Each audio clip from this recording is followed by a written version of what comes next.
Hello students, welcome to unique classes of right way. आज बच्चे हम लोग अपने इस क्लास में डिवोर का चैप्टर 9 कर रहे हैं। बेसिक्स ऑफ इकोनोमेट्रिक्स टॉपिक चल रहा है and this is class number 2। Class number 1 में हमने डिफरेंस ऑफ मीन के लिए हाइपोथेसिस टेस्टिंग करना सीखा था, याद होगा आपको। एक बार देख लो, ये सब कुछ किया था। याद है, फास्ट फूड बच्चे खाते हैं जो नहीं खाते हैं, कैलोरी इनटेक वाला क्वेश्चन था।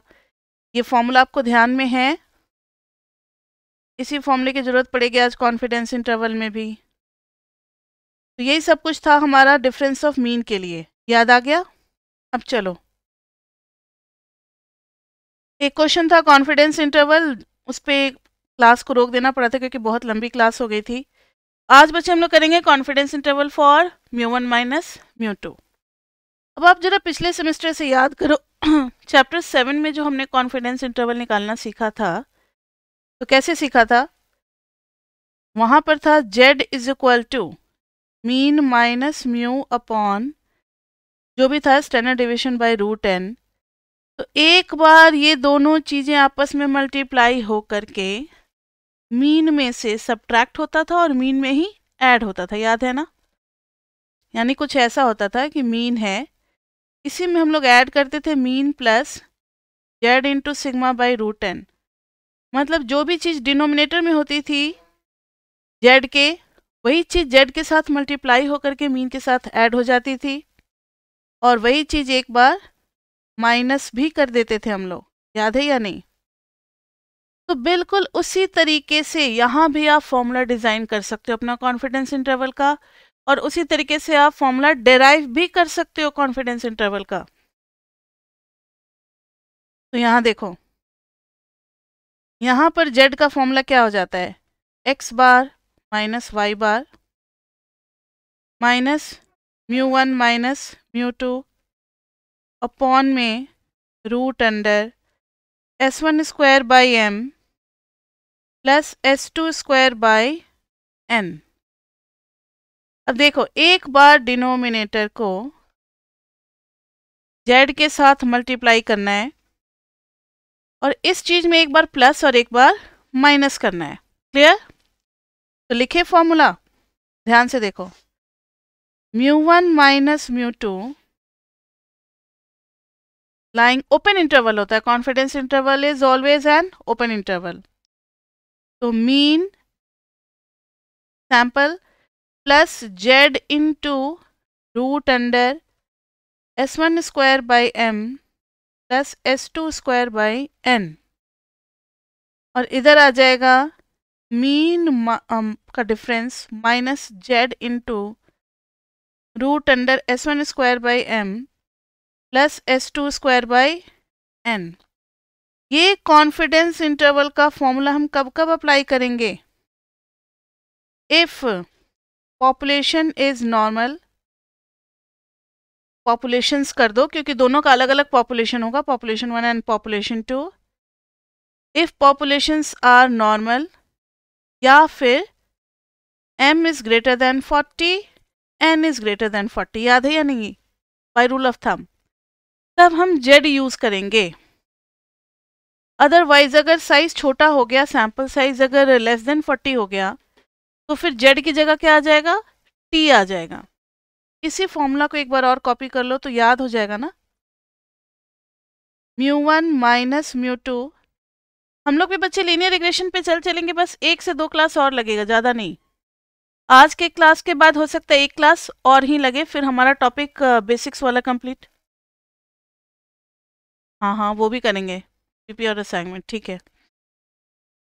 यहाँ देखो, μ1 minus μ2 is less than mean, और प्लस t आ जाएगा इस बार √root under s1 square by m plus s2 square by n, और इधर आ जाएगा mean minus t √root under s1 square by m plus s2 square by n।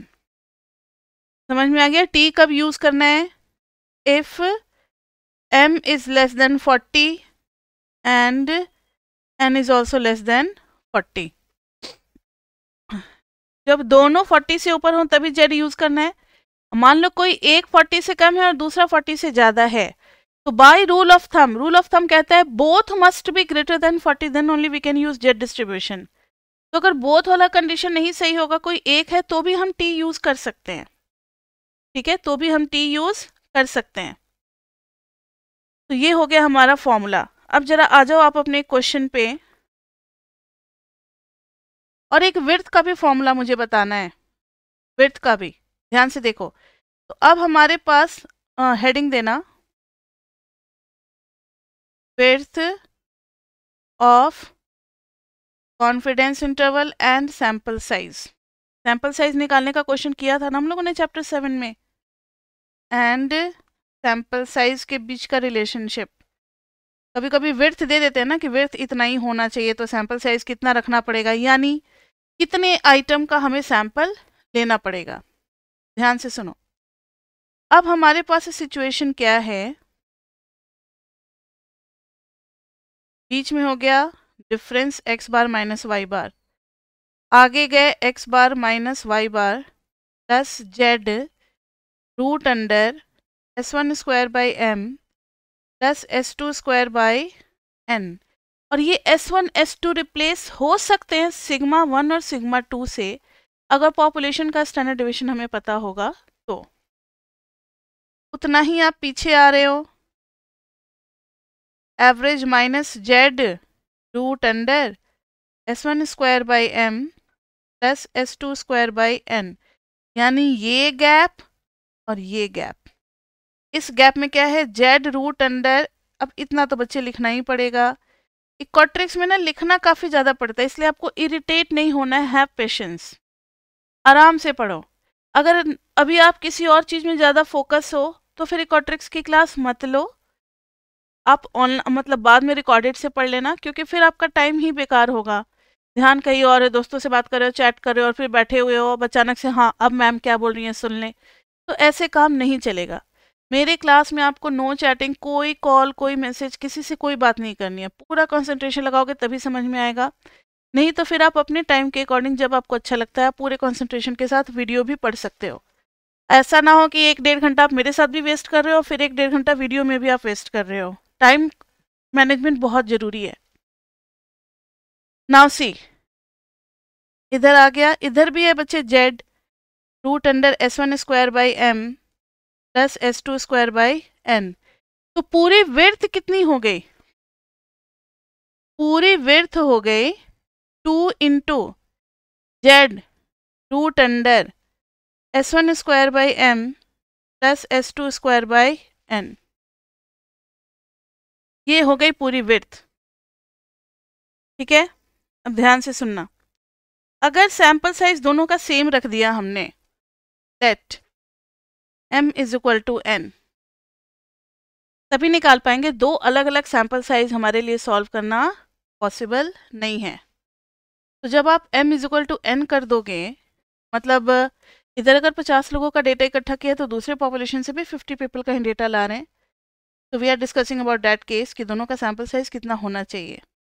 ध्यान से देखो, w is equal to 2z root under s1 square plus s2 square by n। अब आप squaring both side कर दो,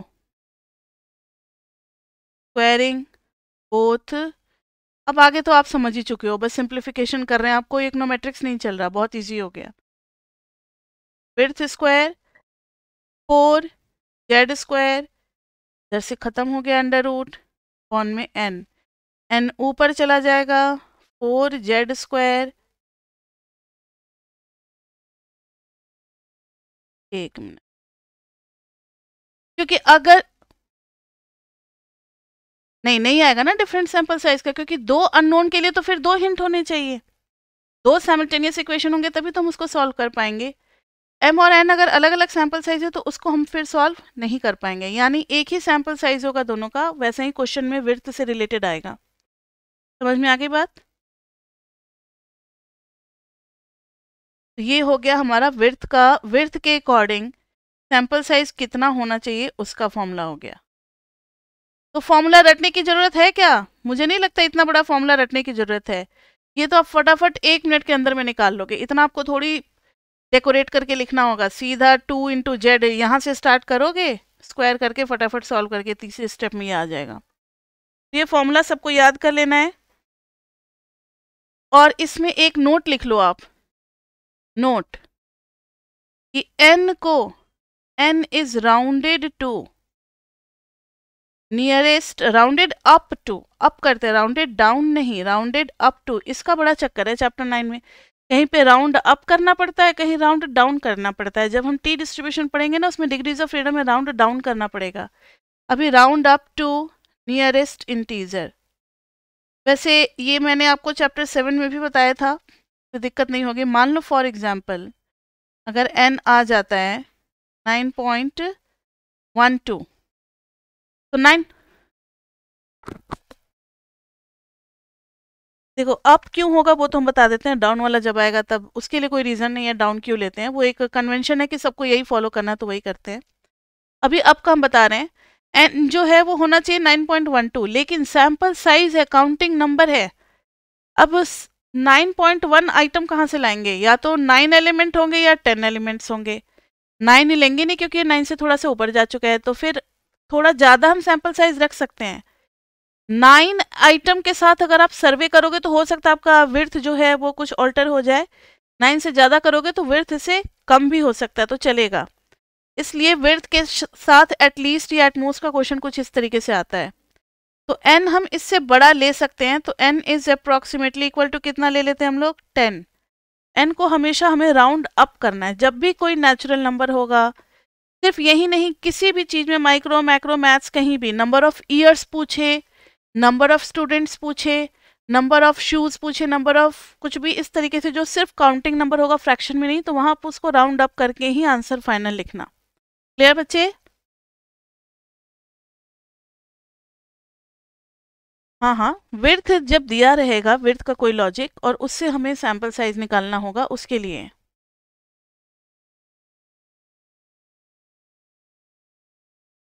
हाँ हाँ, राउंड अप करना ही करना है, ठीक है, क्योंकि सैम्पल साइज फ्रैक्शन में नहीं लिखना हमें आंसर। सैम्पल साइज जो है वो एक परफेक्ट इंटीजर होगा, राउंड अप करके ही आपको आंसर लिखना है, ठीक है। हाँ, दोनों दोनों 10-10 लेंगे, ठीक है। अब देखो एक एग्जाम्पल 9.5 है आपकी बुक से।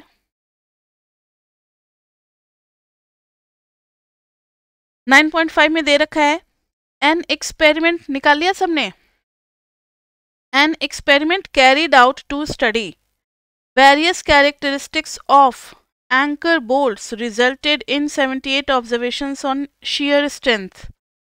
ठीक है, एक कैटेगरी है shear strength,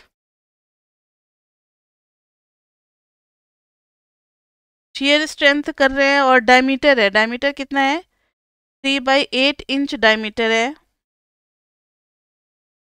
number of observation हमने कितना लिया है, 78, and 88 observations on the strength of, N ले लिया 88, लेकिन उसका कैटेगरी क्या है, हाफ इंच का डायमीटर है, 1/2 inch diameter. Summary quantities from Minitab follow and a comparative box plot is presented in figure 9.1। वो छोड़ो, the sample size, sample mean and sample standard deviation agree with the values। ये जो mini tab होता है ना, आपको बता दे बच्चे, आप पढ़ तो रहे हो, अभी इतना स्टैटिस्टिक्स पढ़े हो थर्ड सेम में, अभी इकोनोमेट्रिक्स पढ़ोगे, फिफ्थ सेम में अप्लाइड इकोनोमेट्रिक्स पढ़ोगे, वो आपको ऑप्शंस में दिया जाएगा। कुछ बच्चे तो चूज करेंगे जरूर अप्लाइड। इतना सब पढ़ने के बाद, stats, maths, econometrics, applied econometrics, अगर आप रिसर्च वाले फील्ड में जाते हो, डिसीजन मेकिंग बॉडी बनते हो, तो आप एनालिसिस करोगे, लेकिन हर जगह आपको इतना कैलकुलेशन नहीं करना पड़ेगा। अभी हम पढ़ते वक्त तो कैलकुलेशन करते हैं, समेशन एक्स निकालते हैं, समेशन एक्स स्क्वायर निकालते हैं, बहुत कुछ निकालते हैं, अपने लेवल पे स्टैंडर्ड डिवीजन भी कभी कभी निकालना पड़ता है। लेकिन जब आप जॉब करोगे या किसी फर्म में काम करोगे, तो आपको ना सॉफ्टवेयर के पैकेजेस बनाए हुए आते हैं। मिनी टैब एक बहुत फेमस सॉफ्टवेयर है जो कि इकोनोमेट्रिक्स के पैकेजेस में यूज होता है। तो मिनी टैब में अलग अलग सिस्टम फिट किए रहते हैं कि इसी टाइप का रिपोर्ट बना करके दे देना है। जैसे आप अपना ब्लड रिपोर्ट देते हो, उसी ब्लड रिपोर्ट से शुगर रिपोर्ट भी आता है, उसी से फिर हेमोग्लोबिन रिपोर्ट भी आता है। तो सबका ना सेट किया हुआ है कि शुगर का रिपोर्ट होगा तो ऐसे ऐसे टाइपिंग होगी, पेशेंट का नेम ये सब लिखा जाएगा और पीपी फास्टिंग शुगर जो भी होगा वो लिख देंगे। उसी से हेमोग्लोबिन का होगा तो उसका सेट है पैरामीटर्स कि पहले ये लाइन लिखी जाएगी, ये लाइन लिखी जाएगी, ये लाइन लिखी जाएगी। कभी कभी तो पूरा प्रोफाइल टेस्ट होता है तो उसमें ब्लड के बहुत सारी चीज़ें आ जाती हैं। तो यहाँ भी आप अपने बुक में देखो या रीडिंग में देखो, बहुत कुछ दे रखा है जो टाइपिंग वाले में दिख रहा है आपको नीचे। हो सकता है हमें सब कुछ की जरूरत ना हो, जो हमारे काम का डेटा होगा हम उसी को ढूंढेंगे उससे। तो देखो तो जरा, आपको अगर दिख रहा होगा तो ऐसे दिया हुआ है उसमें वेरिएबल डायमीटर ऐसे दे रखा है 3/8। फिर इधर उसी के नीचे दे रखा है वेरिएबल डायमीटर 3/8। ये मुझे समझाना पड़ रहा है आपको। उसके नीचे फिर 2 बार और है। ये दो बार देने का उनका कोई इरादा नहीं था, डेटा इतना ज़्यादा हो गया कि फिर उन्हें रिपीट करना पड़ा दूसरे लाइन में, मतलब इसको ब्रेक कर दिया है।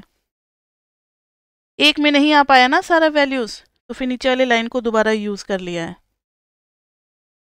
देखो पहले वाले का दे रखा है n, मीन इस तरीके से सब कुछ 78, मीन दे रखा है 4.250, ये हमारे काम का है। मीडियन की ज़रूरत नहीं है हमें, हम जो भी हाइपोथेसिस टेस्टिंग करते हैं मीडियन कहाँ यूज़ करते हैं। एक नंबर ऑफ ऑब्जर्वेशन चाहिए होता है, मीन चाहिए होता है, स्टैंडर्ड डिवीजन चाहिए होता है। तो ये नहीं चाहिए, मीडियन नहीं चाहिए, ट्रिम्ड मीन भी नहीं चाहिए, स्टैंडर्ड डिवीजन तो चाहिए बच्चे। स्टैंडर्ड डिवीजन कितना है 1.300। स्टैंडर्ड एरर मीन दे रखा है 0.147। मतलब बहुत सारी चीज़ें हैं, मिनिमम मैक्सिमम Q1 Q3 ये सब नहीं चाहिए, मिनिमम मैक्सिमम Q1 Q3। अभी फ़िलहाल हाइपोथेसिस टेस्टिंग में इन सब डेटा की ज़रूरत नहीं है, तो हम अपने हिसाब से n ये चूज़ कर लेंगे। किस कैटेगरी के लिए? डायमीटर 3/8 के लिए। वैसे ही डायमीटर अगर हाफ होगा तो उस कैटेगरी के लिए देखना क्या क्या दे रखा है। n 88, मीन कितना दे रखा है 7.140 और स्टैंडर्ड डिवीजन कितना दे रखा है 1.680। समझ में आई बात? बाकी का डेटा हमारे लिए काम का नहीं है। क्या है? डब्लू कहाँ गिवन है? NW लग रहा है। अच्छा नहीं n है वो, ध्यान से देखो। तो अब वापस अपने क्वेश्चन के लैंग्वेज पे आते हैं, समझ गए? तो ये मिनीटैब सॉफ्टवेयर का पैकेज होता है, वो सारा कुछ दे देता है। 78 ऑब्जर्वेशंस ऑन, ठीक है ये सब तो हो गया। Summary quantities from Minitab follow and a comparative box plot, ये सब हो गया। The summary suggest that the main difference between the two samples is in which they are centred. तो समरी ये कह रहा है कि दोनों के बीच में जो है ना वो डिफरेंस है। अब इन्होंने कहा है फाइंड या कैलकुलेट, कैलकुलेट कितना percent? 95% confidence interval for difference of mean, for difference of mean. और इकोनोमेट्रिक्स जो है ना वो ज़्यादा टफ नहीं है। अगर आपको सीनियर्स डरा रहे हैं या टीचर डरा रहे हैं तो हम आपको बता दें ये टफ तो बिल्कुल भी नहीं होता है, बस लेंदी है और कंसंट्रेशन के साथ पढ़ना है। अगर आप रेगुलर हो और साथ साथ क्लास में कर रहे हो तो फिर आपका एग्ज़ाम बहुत ही बढ़िया जाएगा। और थोड़ा सा लर्निंग भी करना पड़ेगा, वो बताएंगे बाद में। और अगर आप रेगुलर नहीं हो तो फिर ये आपके लिए बहुत बड़ा हेडेक बन जाएगा। तो इकोनोमेट्रिक्स बहुत लेंथी सिलेबस है, इसीलिए बच्चे इससे डरते हैं कि इतना सब कुछ कैसे हैंडल होगा। तो इसके लिए मैंने 5 डेज़ क्लास रखी है। आपको पता ही है 5 डेज़ उन्हीं को दिया जाता है जिनका सिलेबस काफ़ी लेंथी होता है। फर्स्ट सेम में 3 डेज़ MME, 3 डेज़ स्टैट्स लेकर के कर रहे हैं क्योंकि उनको टाइम नहीं दे पा रहे हैं आप लोगों की वजह से। तो आप लोगों को टाइम का वैल्यू समझना है और रेगुलर रहना है। और सबसे बड़ी बात जो आपका टाइम बचाएगा वो है नोट्स बनाना मेरे साथ साथ। हम लोग क्लास में एक मॉडरेट स्पीड रखते हैं, बहुत ज़्यादा फास्ट नहीं पढ़ाते, बहुत ज़्यादा स्लो भी नहीं पढ़ाते कि हमारा सिलेबस ही ना कंप्लीट हो, ऐसा नहीं करते हैं। मॉडरेट स्पीड रखते, थोड़ा थोड़ा बातें भी करते हैं कि बच्चे अपना राइटिंग वर्क क्लास में मेरे साथ साथ करते रहें। तो नोट्स मेरे साथ बनाओ और बहुत बढ़िया रहेगा कि आपको दोबारा वीडियो खोलने की ज़रूरत ना पड़े, आप क्लास में ही सब कुछ करते चलो। फिर भी अगर नहीं हो पाता है तो कभी कभी वीडियो देख सकते हैं। रोज का हैबिट मत बनाओ कि मैम के पढ़ाने के बाद भी वीडियो, माइक्रो पढ़ना है, मैक्रो पढ़ना है, इतना कुछ है ना, टाइम का मैनेजमेंट करना जरूरी है। तो ये देखो, ये भी अब आपको समझ में आ गया होगा कि कैसे करना है। बस अब थोड़ा सा फॉर्मेलिटी पूरा करना है। कॉन्फिडेंस इंटरवल 95% पे निकालना है। 95% पे जेड वैल्यू कितनी हो जाएगी बताओ मुझे? 1.96, क्योंकि हाँ कॉन्फिडेंस इंटरवल अभी हम टू साइडेड निकाल रहे हैं और वैसे भी ये होता ही टू साइडेड है। 1.96, और आपको फॉर्मूला तो याद है ना, μ1 माइनस μ2 बिलोंग्स टू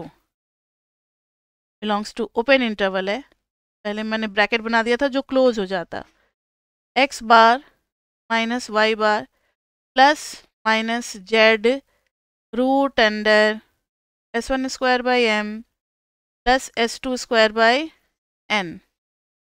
तो μ1 minus μ2 belongs to x bar minus Y bar, पहले वाले का मीन कितना है बताओ? 4.250, दूसरे वाले का 7.140, तो 4.250 माइनस 7.14 क्या था, 140, ठीक है, प्लस माइनस जेड कितना हो जाएगा 1.96। प्लस माइनस क्यों लिख रहे हैं पता है ना, एक बार आप प्लस करोगे और एक बार माइनस करोगे तो अपर लिमिट और लोअर लिमिट मिल जाएगी। S1 कितना है 1.3 और n कितना है 78, तो 1.3 का स्क्वायर अपॉन 78। दूसरे का स्टैंडर्ड डिवीजन कितना है 1.680 का स्क्वायर अपॉन 88, तो 1.680 का स्क्वायर अपॉन 88। एक बार प्लस करेंगे और एक बार माइनस करेंगे, कैलकुलेशन तो आप अपना कर लोगे ना। तो ये पूरा आएगा बिलोंग्स टू -3.34 से लेकर के -2.44 तक। तो ये आ गया हमारा कॉन्फिडेंस इंटरवल। अब बताओ बहुत इजी है या नहीं है? सारा डेटा हमें गिवन होता ही है, ये फॉर्मूला भी लॉजिकली अब हम समझ ही चुके हैं कि कैसे लगाना है, फॉर्मूला खुद से भी बन जाएगा। जब खुद से बन जाएगा तो बस फॉर्मूले में वैल्यूज पुट कर देना, और कैलकुलेशन थोड़ा सा होगा जो कि टाइम लेगा। पहले आप इसको निकालोगे क्योंकि आपको सिंपल कैलकुलेटर अलाउड है, तो आप एक बार में तो निकाल नहीं सकते, साइंटिफिक से निकल जाता है। फिर पहले एक बार इसका स्क्वायर करके 88 से डिवाइड करोगे, फिर जो आएगा दोनों वैल्यू को प्लस करोगे, फिर रूट अंडर करोगे, फिर उसको मल्टीप्लाई करोगे, फिर एक बार इसका डिफरेंस निकालोगे, इसमें एक बार प्लस एक बार माइनस। क्लियर? ये हो गया। विड्थ से रिलेटेड अभी इसमें कोई क्वेश्चन ऐसा नहीं है, अगर आता है तो फिर कर लेंगे, ऐसा कोई बात नहीं है। विड्थ से रिलेटेड पहले भी हमने कोई क्वेश्चन किया हुआ है, मैंने ढूंढा था इसमें लेकिन मुझे मिला नहीं। खुद से भी बना सकते हैं कोई विड्थ का क्वेश्चन। इसी में अगर बी पार्ट है, what should be sample size, या सपोज बी, ये मैंने खुद से अभी बनाया है, ये बुक में नहीं है। Suppose we take equal size samples, या samples of equal size, what should be sample size, what should be sample size for width to be maximum। अभी विड्थ कितना है 3.34 से -2.44 तक गया, तो कितना विड्थ है? लगभग 1 पॉइंट समथिंग है ना। विड्थ को कम करना चाहते हैं तो सैंपल साइज बढ़ाना पड़ेगा, ठीक है। टू बी मैक्सिमम 0.5, विड्थ ज़्यादा से ज़्यादा कितना रहना चाहिए 0.5। तो चलो इस क्वेश्चन को कर लें। देखो विड्थ जो है वो ज़्यादा से ज़्यादा 0.5 रहना चाहिए। विड्थ का क्या हो गया फॉर्मूला बताओ? 2 into Z root under S1 square by n, same size है ना, S2 स्क्वायर बाई n, तो नीचे n कॉमन ले लेंगे, दोनों का n है, तो लेस देन इक्वल टू 0.5। अब 95% कॉन्फिडेंस इंटरवल की बात हो रही है, 95% कॉन्फिडेंस इंटरवल लेने को कहा है इन लोगों ने। तो 2z की जगह क्या डाल देंगे 1.96 root under s1 square plus s2 square by n। s1 square क्या था 1.3 स्क्वायर और 1.68 square. 1.3 square plus 1.68 square upon n less than equal to 0.5। Solve तो कर सकते हैं इसको, कैलकुलेटर है, निकालना जरा।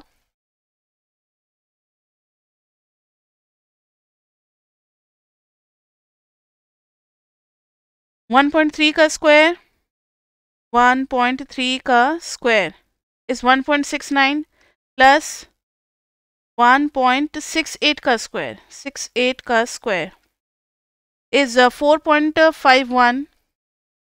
ये हो गया root under 4.5124 by n less than equal to 0.5 and this is 2 into 1.96 कितना आ गया 3.92।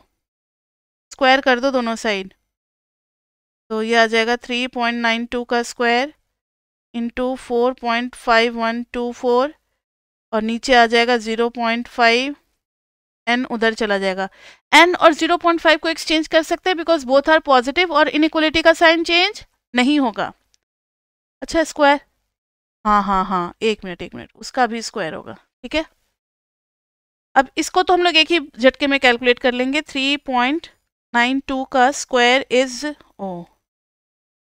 ये लगता है मेरा डिस्चार्ज हो गया, थोड़ी देर लाइट में रख देते हैं। सिंपल कैलकुलेटर से कर लेते हैं बच्चे अभी। 3.92 सिंपल कैलकुलेटर में स्क्वायर का बटन नहीं होता है तो हम क्या करते हैं इनटू और इज इक्वल टू। तो आ गया 1.53 नहीं 15.53 15.3 है। थोड़ा आप लोगों भी हेल्प करो ना मुझे। अब इसी को मल्टीप्लाई कर देंगे 4.5124 इज इक्वल टू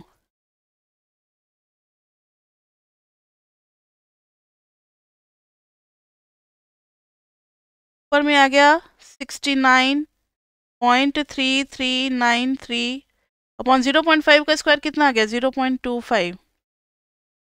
इसी को डिवाइड कर दो 0.25 से, ये आ गया 277.35 से बड़ा होना चाहिए n। तो n कितना ले लेंगे 277.35 से लेना चाहिए तो n is minimum. n is minimum कितना 278। मतलब कोई सैंपल साइज 278 रखे 279 280 285 290 300 कुछ भी रखे, उन सब का कॉन्फिडेंस इंटरवल का जो विड्थ आएगा वो 0.5 से कम आएगा। समझ में आई बात।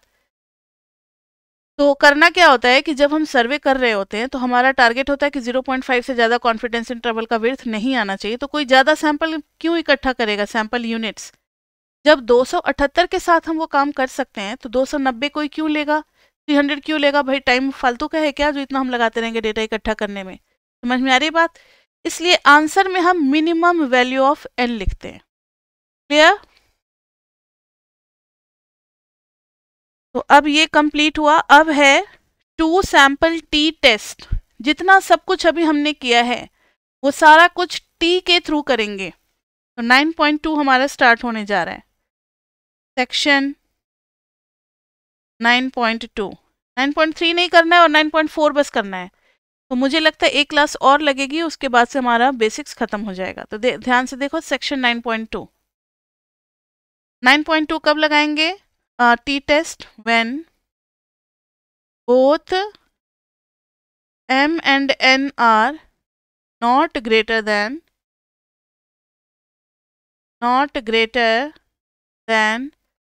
40, then we use t-test। ठीक है। जब पॉपुलेशन के बारे में कुछ मेंशन नहीं किया हो, अगर पॉपुलेशन के बारे में लिख दिया है कि इट इज़ नॉर्मल और तब छोटा साइज लिया है तो भी हम जेड यूज़ कर सकते हैं। और अगर कुछ नहीं लिखा है और छोटा साइज है तो फिर टी यूज़ करेंगे हम लोग। वैसे ऐसा कोई क्वेश्चन मुझे आज तक तो अपनी लाइफ में मिला नहीं जब एक सैंपल साइज 40 से कम हो और एक 40 से ज़्यादा हो। या तो दोनों ही 40 से कम होते हैं या दोनों ही 40 से ज़्यादा होते हैं। तो आपकी भी एग्जाम इसी टाइप का आएगा, जब दोनों 40 से ज़्यादा होंगे तो जेड यूज़ कर लोगे, जब दोनों 40 से कम होंगे तो टी यूज़ कर लेंगे। ध्यान से सुनो। हाँ, क्योंकि रूल ऑफ थंब कहता है कि both must be greater than 40 to use Z. तो फिर उसका ऑपोजिट क्या बनता है?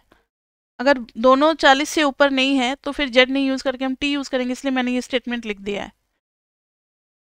Assumption.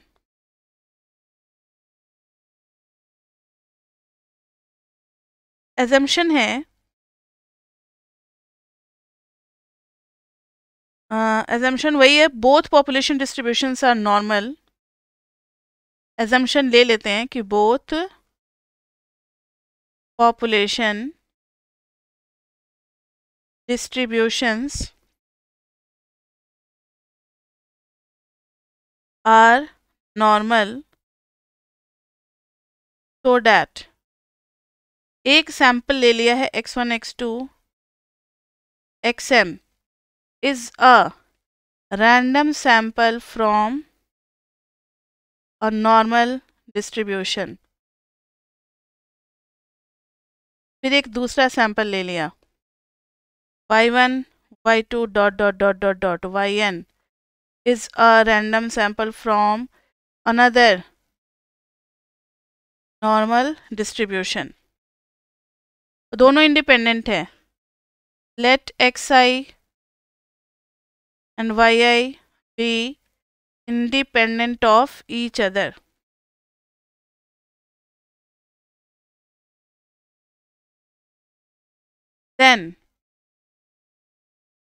then we use t rather than z। आपको पता है कब? rather than z when both are not greater than 40। और t का फॉर्मूला हो जाएगा t is equal to, now see, अब एक रैंडम वेरिएबल हम लोग एक नया बना रहे हैं t इज इक्वल टू, ध्यान से देखना बच्चे, यहाँ पे एज्यूम किया गया है both population distributions are normal. अब आप दिमाग में कंफ्यूजन मत रखना, अभी हो गया था कुछ बच्चों को। हमने एज्यूम किया, ये हमें गिवन नहीं है। अगर गिवन होता तब तो फिर हम लोग क्या यूज करते? जेड डिस्ट्रीब्यूशन यूज कर देते। हम एज्यूम करके और टी डिस्ट्रीब्यूशन का फॉर्मूला निकाल रहे हैं। तो ये एक रैंडम वेरिएबल है कैपिटल टी। अभी मुझे पता नहीं है कि ये क्या फॉलो करेगा। मैंने जब देखा इसको, मैंने क्या, स्टैटिशियंस ने देखा था, तो उन लोगों को मिला कि ये कौन सा डिस्ट्रीब्यूशन फॉलो कर रहा है, इसका ग्राफ वगैरह सब किससे मैच किया था? टी डिस्ट्रीब्यूशन से। तो has approximately a t distribution. ये random variable has approximately a t distribution. ये टी डिस्ट्रीब्यूशन फॉलो करने लगा। तो अभी जो हमने कैपिटल टी यूज किया ये रैंडम वेरिएबल रिप्रेजेंट करने के लिए किया है, लेकिन होगा टी डिस्ट्रीब्यूशन। ठीक है, T distribution with nu as degrees of freedom. अब भयंकर फॉर्मूला आने वाला है। न्यू का formula s1 square by m plus s2 square by n का होल स्क्वायर, नीचे आ जाएगा s1 स्क्वायर बाई m का whole square upon m minus 1। जहाँ तुम एक से दो क्वेश्चन करोगे ना, ये याद हो जाएगा फॉर्मूला, इसलिए कोई घबराने वाली बात नहीं है। s2 स्क्वायर बाई n, जब s2 है तो उसके नीचे n ही आएगा, उसका भी होल स्क्वायर अपॉन में n माइनस 1। ये डिग्रीज ऑफ फ्रीडम का फॉर्मूला है, ये आपको याद करना ही पड़ेगा। कुछ ज़्यादा मुश्किल नहीं है, ये दोनों चीज़ें तो रिपीट हो रही हैं। ये ऊपर में सम का होल स्क्वायर है, नीचे में होल स्क्वायर का सम है। सिंपल सी बात है, ऊपर में सम का होल स्क्वायर है मतलब होल स्क्वायर एक बार है, नीचे में दो होल स्क्वायर का सम है, लेकिन डिवाइड किया गया है उनके डिग्रीज ऑफ फ्रीडम से। तो एक का डिग्रीज ऑफ फ्रीडम हो जाएगा m माइनस 1, एक का हो जाएगा n माइनस 1। याद हो गया फॉर्मूला? अब यहाँ पर बच्चे आपको नोट में लिखना है कि डिग्रीज ऑफ फ्रीडम को इज राउंड डाउन टू यहाँ पे राउंड डाउन करते हैं, क्या करते हैं, राउंड डाउन, आपको याद रखना है, round down to nearest integer. आप जब टी डिस्ट्रीब्यूशन का टेबल देखोगे अभी थोड़ी देर में किसी क्वेश्चन में आएगा, तो वहां पे ये हम लोग डिस्कस कर लेंगे कि हर डिग्रीज ऑफ फ्रीडम के लिए टी डिस्ट्रीब्यूशन नहीं होता। शुरुआत में तो 1 2 3 4 सब दिखेंगे, थोड़ी देर बाद जो है फिर वो ब्रेक होने लगेगा, मतलब कुछ कुछ वैल्यूज मिस होने लगेगी। तो हमारा अगर कोई ऐसा आ रहा है जो कि टेबल से मैच नहीं कर रहा है, तो हम उसको round down to nearest integer जो भी टेबल में अवेलेबल होगा उससे हम मैच करा देंगे उसको। क्लियर? नियरेस्ट इंटीजर तक हमें इसमें करना है, अप नहीं करना, राउंड डाउन करना है, ये आपको याद रखना है। यस, डिग्रीज ऑफ फ्रीडम का मतलब होता है, आपने एमएमई में पढ़ा होगा, एमएमई 1 में था ना आपका चैप्टर 12 13 14, तो 14 में आया था ये कि अगर x plus Y is equal to, मैंने आपको 10 बोल दिया, मैंने आपको कहा कि अब आप x और y की वैल्यूज निकालो, तो आप कहोगे ना कि मैम ऐसे तो बहुत सारे पेयर हो जाएंगे, 1 9 2 8 2.5 7.5, बोलोगे मैम ऐसे तो हमारी पूरी ज़िंदगी निकल जाएगी, dot dot dot dot dot. अब एक पर्टिकुलर सॉल्यूशन के लिए, फाइनाइट और एक पर्टिकुलर सॉल्यूशन के लिए अगर मैंने आपको x दे दिया 3, अब तो आप बच्चे y बड़े मजे से निकाल लोगे, 10 माइनस 3 इज इक्वल टू 7। तो यहाँ पर मैंने फ्री कितने को रखा, हेयर ओनली 1 इज फ्री, कोई भी हो सकता है, चाहे x को फ्री रख दो या फिर y को फ्री रख दो, तो दूसरे को फ्री रखने की जरूरत नहीं है, दूसरा उसी पे डिपेंडेंट हो जाएगा, देन अदर इज डिपेंडेंट। तो यहाँ पर कितने को फ्री रखना पड़ा यूनिक सॉल्यूशन के लिए, 1 को। अब ये तो यहाँ पर डिग्रीज ऑफ फ्रीडम हो गई कितनी, 1। वो कैसे निकला, तो 2 माइनस 1, यानी कि n माइनस 1 फॉर्मूला होता है। अब देखो जरा एग्जाम्पल, अगर मैंने आपको X Y plus Z plus W is equal to 10 दे दिया, तब आप कहोगे ना कि मैम ऐसे कैसे एक सिंगल सॉल्यूशन निकलेगा, आप मुझे कोई 3 वैल्यू बता दो, तो चौथा तो मैं निकाल लूंगा। तो यहाँ डिग्रीज ऑफ फ्रीडम कितना हो गया, 3, नंबर ऑफ वेरिएबल्स कितने थे, 4, तो हमेशा उसमें से 1 माइनस होता है। ठीक है, तो यहाँ भी वही है कि अगर डेटा, अगर आपका सैंपल साइज n है, तो बाकी के सभी वेरिएबल्स आपके फ्री होंगे, तो लास्ट वाला किसी ना किसी रिलेशनशिप से निकल ही जाएगा। समझ में आई बात?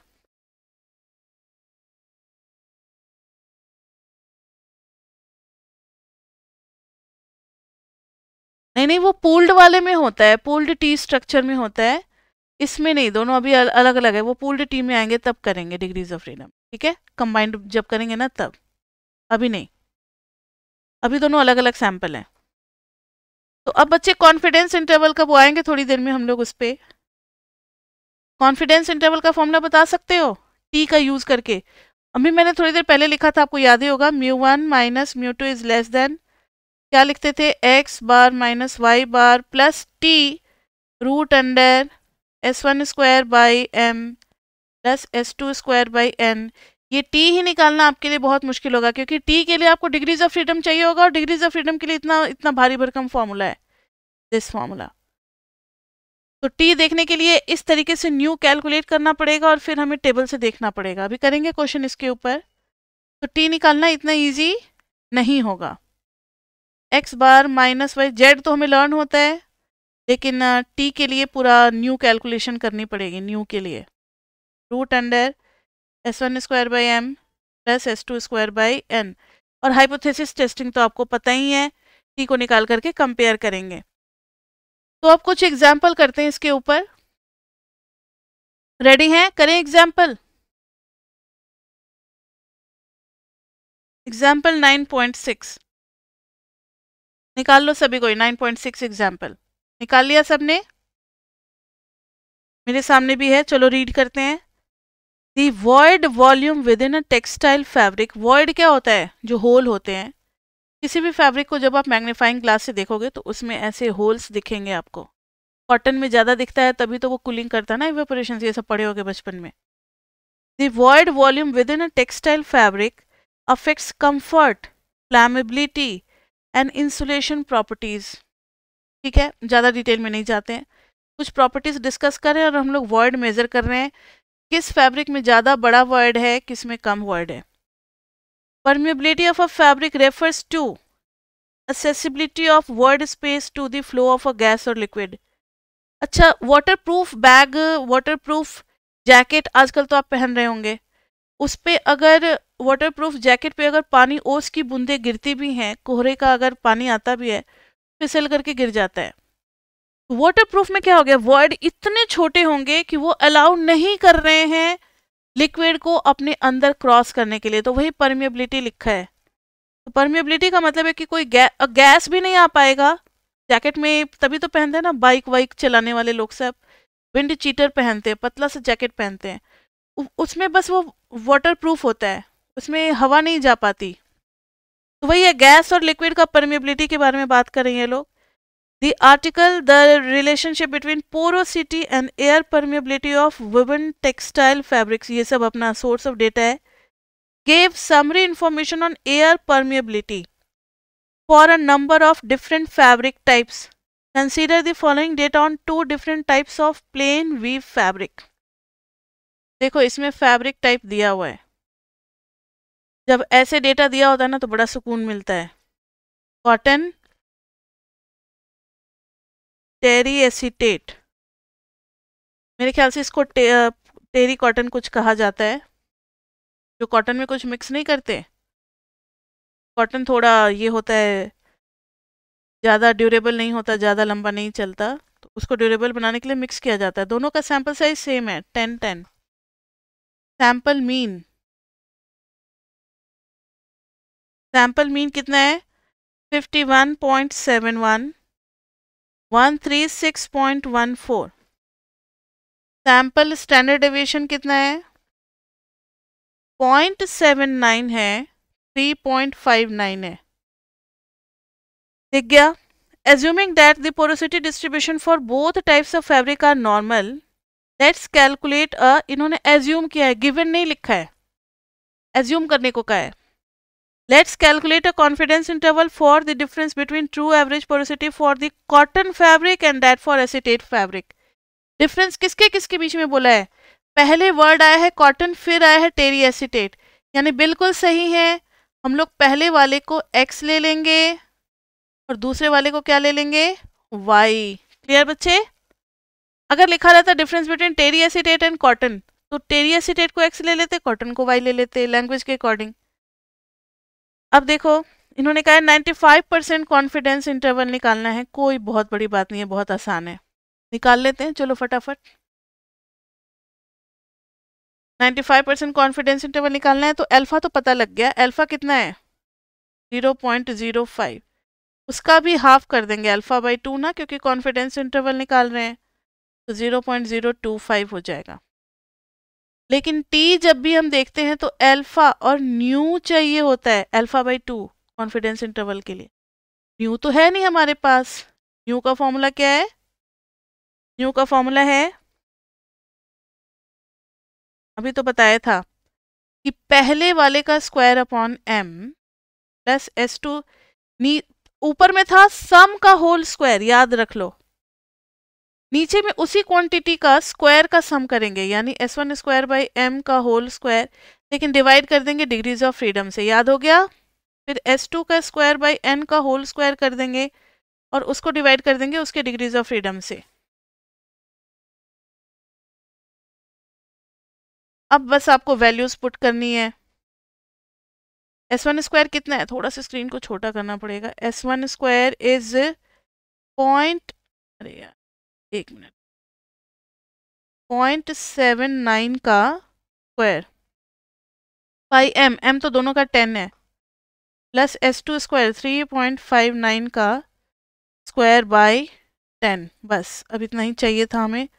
अब स्क्रीन को बड़ा कर देते हैं, नीचे में 0.79 का स्क्वायर अपॉन 10 का होल स्क्वायर अपॉन 10 माइनस 1 कितना 9, प्लस 3.59 का स्क्वायर अपॉन 10 का होल स्क्वायर अपॉन 9। पूरा कैलकुलेशन करना पड़ेगा। कैलकुलेशन करने के बाद आ रहा है अभी हम लोग बुक से हेल्प ले लेते हैं 1.8258 अपॉन में 0.1850 ये आ रहा है 9.87। कितना लेना चाहिए मुझे डिग्रीज ऑफ फ्रीडम? कितना लेना चाहिए मुझे डिग्रीज ऑफ फ्रीडम?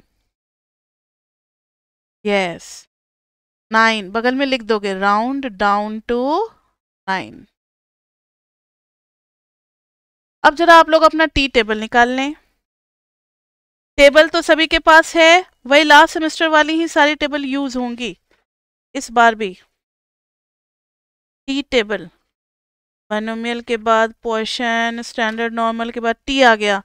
टी आपका मिलेगा राइट साइड में A9 जो लिखा होगा, या टेबल नंबर देखोगे तो टेबल नंबर इज A.5 और इधर लिखा होगा page number A9 appendix table. इसमें देखो बच्चे राइट हैंड साइड पे सिर्फ शेड किया हुआ है और इसी को इन्होंने अल्फा नाम दिया है। तो हमारा जो कॉन्फिडेंस इंटरवल निकाल रहे हैं उसमें अल्फा हमारा कितना आया है 0.025 ना, 0.5 का हाफ। और डिग्रीज ऑफ फ्रीडम कितना है?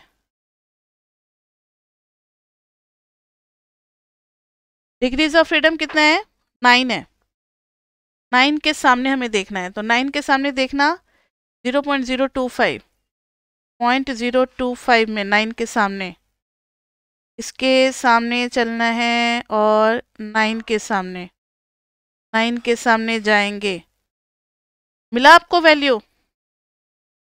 9 के सामने गए तो मिला 2.262, 2.262 मिल गई वैल्यू।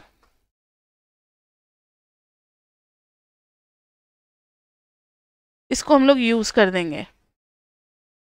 तो t की वैल्यू कितनी आ गई? फॉर्मूला मैंने लिखा था? नहीं लिखा था, ठीक है।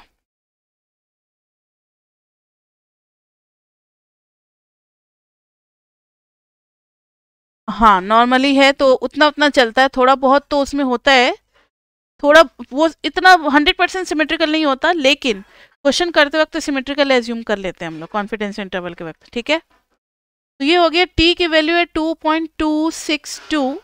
अब आपको तो कॉन्फिडेंस इंटरवल पता है कि कैसे निकालना है।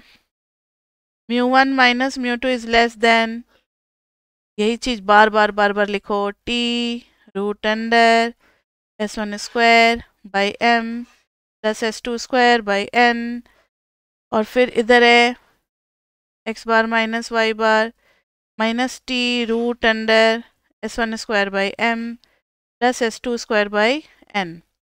तो देखना μ1 माइनस μ2, x बार और y बार दोनों का सैंपल मीन कितना है 51।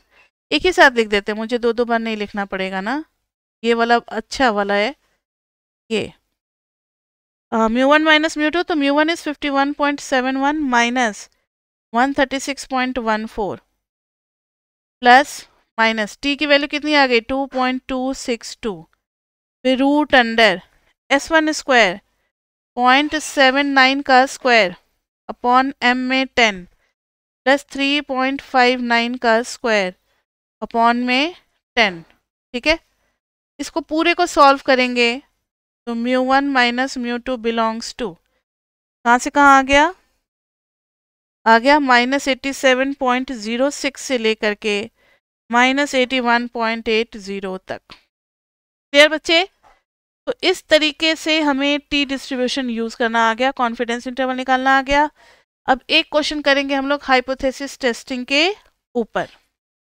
तो 9.6 क्लियर है या किसी को कोई डाउट है? क्या पूछना पूछो।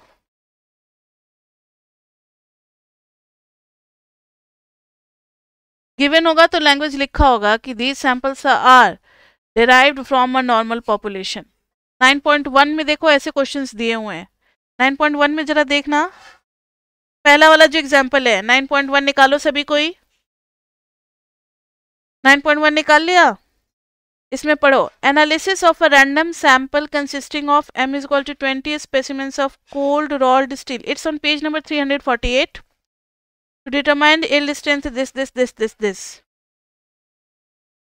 इसमें दिया हुआ है assuming that the two yield distributions are normal with sigma 1 is equal to 4 and sigma 2 is equal to 5 suggested by a graph in the article this one.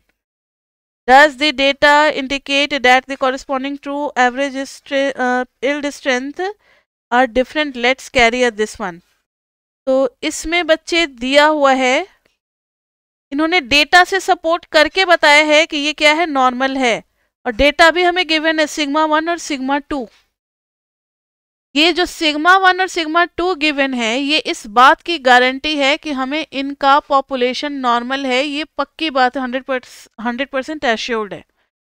अगर सिग्मा 1 और सिग्मा 2 गिवन ना हो करके S1 और S2 देते हैं sample standard deviation, तो इसका मतलब कि हमें पॉपुलेशन के बारे में नहीं पता है कि वो नॉर्मल है या नहीं। क्लियर?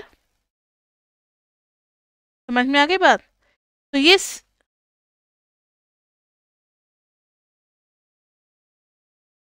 हाँ, तभी तो टी डिस्ट्रीब्यूशन यूज करें, क्योंकि टी भी थोड़ा थोड़ा क्या होता है, नॉर्मल जैसा ही बिहेवियर होता है।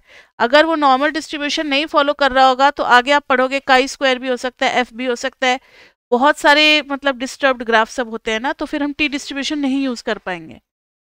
तो नॉर्मल एज्यूम करके, नॉर्मल का ही कैटेगरी में जेड और टी दो आते हैं, बाकी सब नॉर्मल जैसे बिहेव नहीं करते।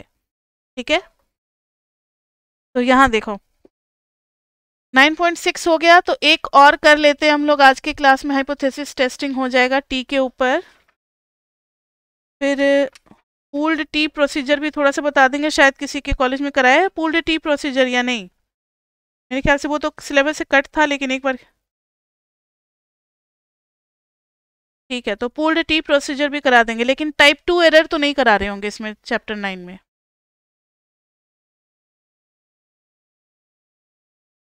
अच्छा, हाँ हाँ, ये नहीं कराएंगे इसमें। ठीक है, 9.7 देखो एग्जाम्पल, ये आज का होगा। नेक्स्ट क्लास में हम लोग करेंगे पूल्ड टी प्रोसीजर और फिर एफ टेस्ट करेंगे। 9.3 तो खैर कभी भी जब से डिवोर लगा है तब से सिलेबस में हमेशा ये आउट ही रहा है, 9.3 सेक्शन ही पूरा गायब रहता है। 9.4 करेंगे फिर हम लोग, फिर हमारा ये वाला कॉन्सेप्ट क्लास खत्म हो जाएगा। तो अभी देखो जरा 9.7 स्टार्ट करें।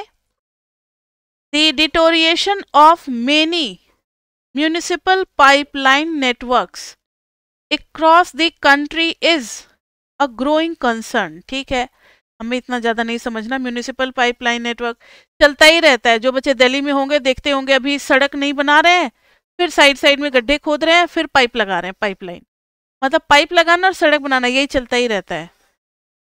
मेरा कहना है कि पहले पाइपलाइन ठीक कर लो, फिर एक ही बार में सड़क बना दो, खर्चा भी कम आएगा। नहीं, सब अपना अपना टेंडर लेकर के अपना अपना उल्लू सीधा करते हैं, पैसे सब घपलाबाजी करते हैं।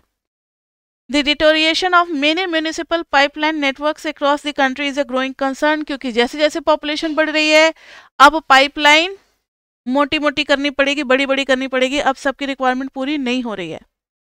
One technology proposed for pipeline rehabilitation uses a flexible liner threaded through existing pipe। कोई स्ट्रेस मत डालो अपने दिमाग पे, नहीं समझ में आ रहा, मुझे भी नहीं आ रहा, चलो छोड़ो इसको, हटाओ। The article effect of welding on a high density polythene liner, और हेडेक बढ़ गया। J of materials in civil engineering reported the following data। खैर घबराओ नहीं, मजाक नहीं उड़ाना चाहिए, बुक तो काफ़ी अच्छी है, कॉन्सेप्ट बहुत अच्छा है, लेकिन डेटा हमारे समझ से बाहर का है, क्योंकि we are not student of engineering.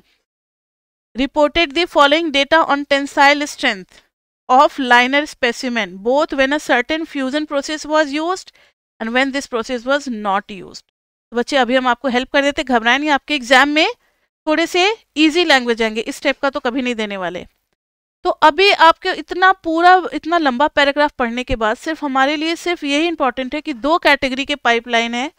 पहला है जिसमें कुछ फ्यूजन प्रोसेस यूज किया गया है, दूसरे में फ्यूजन प्रोसेस नहीं यूज किया गया है, उस दोनों का डेटा हमें दिया हुआ है। तो देखो टेबल में बना करके दिया हुआ है, when fusion is not used and when fusion is used। बच्चे देखना आप लोग, no fusion and fused, no fusion में क्या क्या दे रखा है हमें डेटा, थोड़ा अजीब सा डेटा है, लेकिन हाँ ठीक है, अजीब सा डेटा क्यों है, नंबर ऑफ ऑब्जर्वेशन काउंट करो तो 1 2 3 4 5 ऐसे डेटा दे रखा है, 1 1 2 3 4 5, फिगर हम नहीं ले रहे हैं, 1 2 3 4 5, तो m इज इक्वल टू कितना है 10 नो फ्यूजन के लिए, और x बार भी निकाल करके दिया हुआ है, अच्छी बात है 2902.8, S1 कितना है 277.3, फ्यूज्ड के लिए n इज इक्वल टू कितना है 8 है, y मीन कितना है 3108.1 है, S2 कितना हो गया 205.9 है। क्वेश्चन कहाँ है, नीचे है question. The author of the article stated that the fusion process increased the average tensile strength. Author ने सजेस्ट किया है कि फ्यूजन इज बेटर, फ्यूजन ने टेंसाइल स्ट्रेंथ को बढ़ा दिया है, ये उनका क्लेम है। ऑथर क्या क्लेम कर रहे हैं कि फ्यूजन प्रोसेस इज बेटर, तो ऑथर के क्लेम को हम लोग कहाँ मानते हैं, क्या मानेंगे, फ्यूजन प्रोसेस सेकंड में है और नो फ्यूजन कहाँ है, फर्स्ट में दिया हुआ है। फ्यूजन प्रोसेस सेकंड है और नो फ्यूजन कहाँ है बताओ, फर्स्ट में है।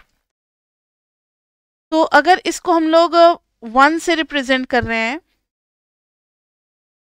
x बार माइनस वाई बार देखने की आदत है ना, ठीक है, इन सब को अगर 1 से रिप्रेजेंट करें, इन सब को अगर 2 से रिप्रेजेंट कर रहे हैं, तो फ्यूजन वाला बेटर है ना, तो μ2 इज ग्रेटर देन μ1।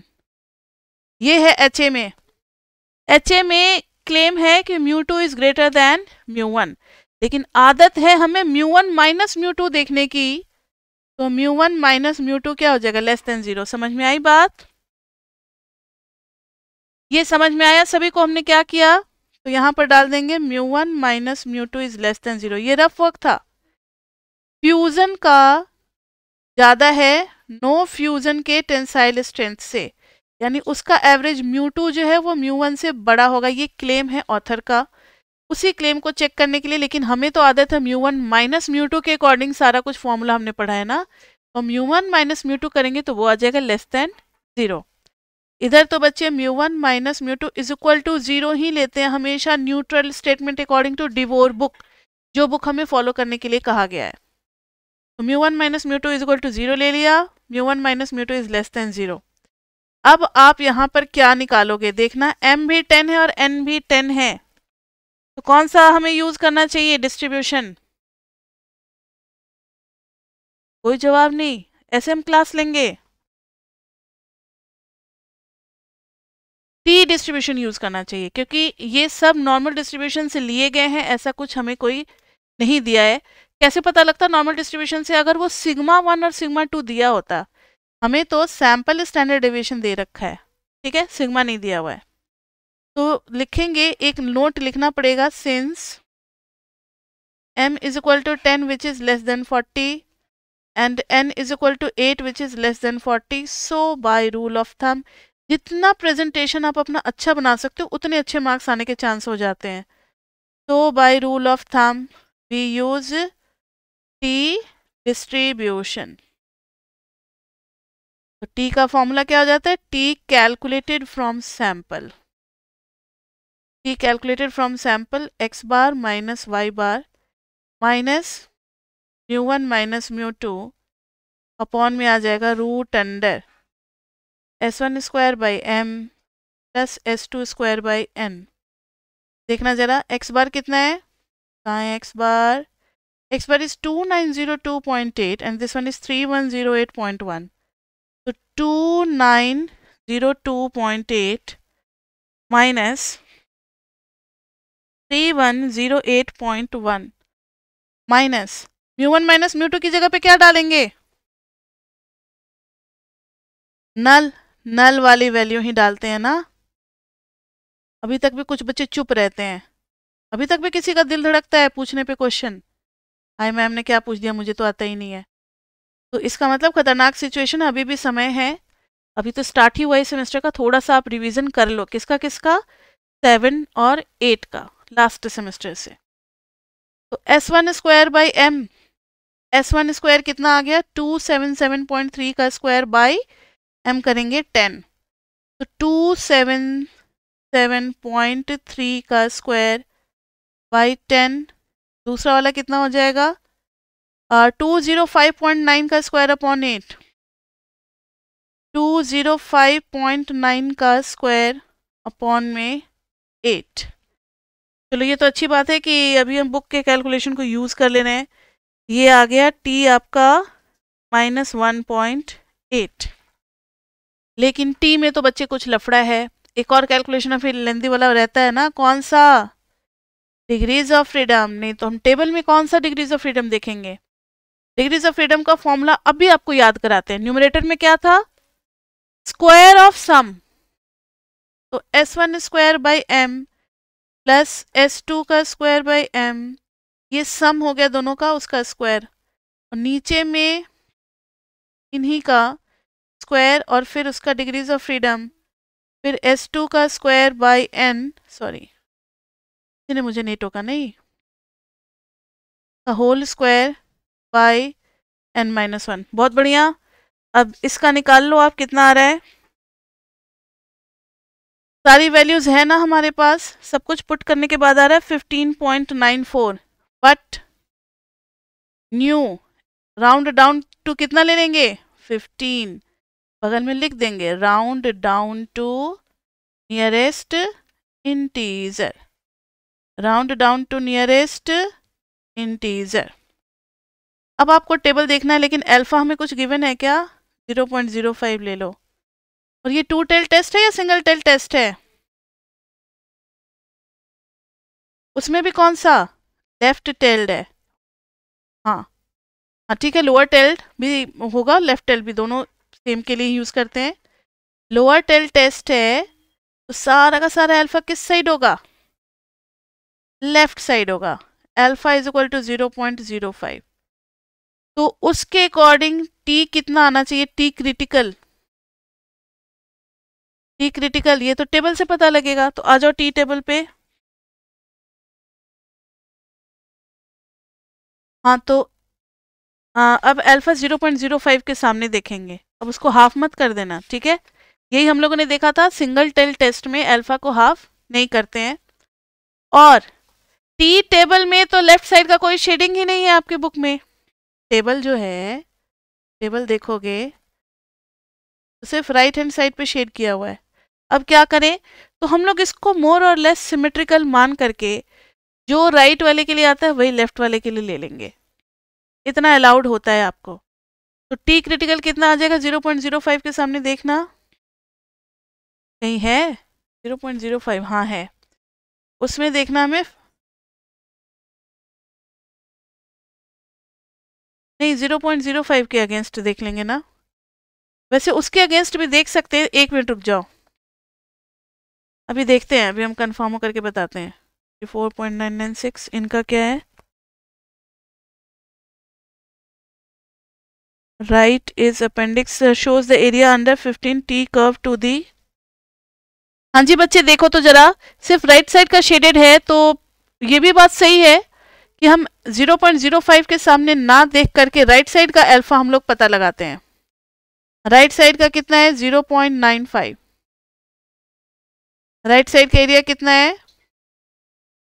0.95 है। तो इसके लिए देखेंगे हम लोग, तो टी क्रिटिकल जब देखेंगे तो अल्फा में देखेंगे 0.95, first second third fourth fifth, fifth column में होगा। और डिग्रीज ऑफ फ्रीडम 15 के सामने देखना 7.261। टी की वैल्यू कितनी आ गई? 7.261। और हमारे टी की वैल्यू कितनी आई है? -1.8।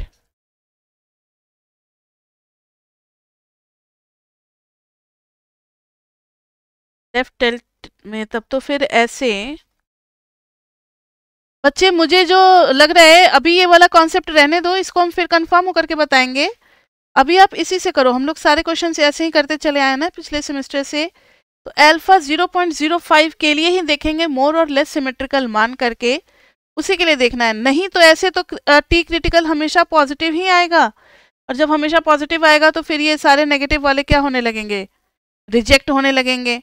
लेकिन ऐसे हमें नहीं करना, ठीक है? नेगेटिव को थोड़ा सा समझो, उसी के नियर वैल्यू होगी, कोई नेगेटिव ही वैल्यू आ रही होगी। तो आप देखो कि अल्फा 0.05 के सामने में क्या है, इसको अभी छोड़ दो। ठीक है, इसको हम चेक करके बताएंगे कि ऐसा कर सकते हैं या नहीं। अभी आप 0.05 के सामने ही देखो, मान करके कि मोर और लेस सिमेट्रिकल है। 0.05 के सामने 15 में क्या आ रहा है? 0.05 के सामने 15 में कितना आ रहा है? 24.996 आ रहा है।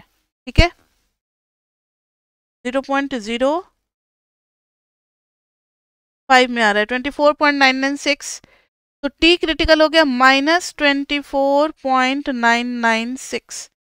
हमारा टी कितना है? -1.8। हमारा टी कितना है? -1.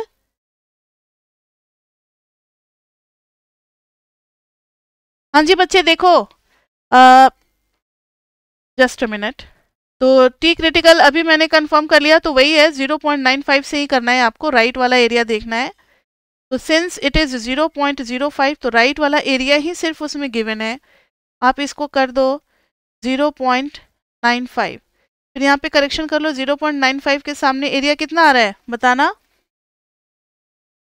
अभी तो हमने थोड़ी देर पहले देखा था ना, 15 के सामने 7.261, 7.261। तो टी क्रिटिकल इज 7.261, और हमारा कितना आ रहा है टी बताना? -1.8। ये इधर आ रहा है -1.8, तो दिस इज रिजेक्टेड। बता रहे तो H0 इज रिजेक्टेड। जब H0 रिजेक्टेड हो गया, इसका मतलब है कि HA क्या हो गया? सही हो गया। और HA सही हो गया, तो इसका मतलब है कि जो क्लेम आर्टिकल में ऑथर ने किया हुआ है, उनका क्लेम क्या है? सही है। So just a minute, so author claim is true. देखो इसमें कर क्यों रहे हैं ऐसे? क्योंकि इसमें सिर्फ राइट साइड का एरिया जो है वो है शेडेड। आप अपने ग्राफ में देखोगे तो टेबल में, तो हमें राइट साइड के एरिया को ही अल्फा ले लेना है, तब हमें टी पता लगेगा।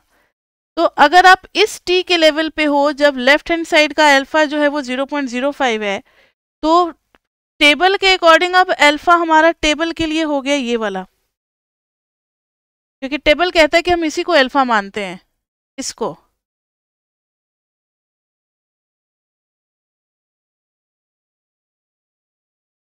सेमेस्टर 3 में करते थे ना, तो उसमें 2 टेल्ड या कुछ इस टाइप का होता था, तो दोनों सिमेट्रिक होते थे। यहाँ पर बच्चे उस तरीके से नहीं करना हमें, ठीक है। तो इसमें आगे हमारा ऑथर क्लेम इज ट्रू। और बच्चे अगर इसमें ज़्यादा प्रॉब्लम हो रही है ना, तो नेक्स्ट क्लास में जैसे बुक में पी वैल्यू से किया है, उसी तरीके से पी वैल्यू का यूज़ करके भी हम लोग इसको निकालेंगे, ठीक है। तो अभी तो आप इसी से करना, 0.95 वाले कॉन्सेप्ट से करना है इस टाइप के क्वेश्चंस को। और एक और रह गया, उसको हम लोग नेक्स्ट क्लास में करेंगे सेम को। कौन सा एग्जाम्पल है ये? का लास्ट वाला पार्ट हम लोग एक बार फिर से करेंगे पी वैल्यू निकाल करके। Example 9.7, chapter 9 रिवोर। हम लोग यूजिंग पी वैल्यू। देखो पी वैल्यू तो हमने जेड से निकालना सीखा हुआ है पिछले सेमेस्टर में, लेकिन टी से निकालना नहीं सीखा हुआ है। तो इसके लिए हम लोग यूज़ करेंगे टेबल A.8। उसका यूज़ करके, टेबल A.8 मैंने आप लोगों को भेजा हुआ है।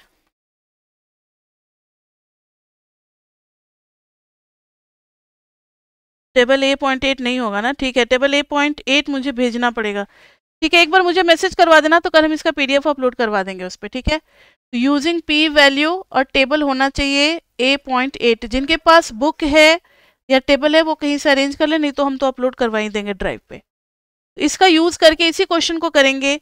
उसके बाद से पूल्ड टी प्रोसीजर पढ़ेंगे, और पूल्ड टी प्रोसीजर समझने के बाद फिर हम लोग F डिस्ट्रीब्यूशन करेंगे 2 वेरिएंस के लिए, हाइपोथेसिस टेस्टिंग, ठीक है बच्चे।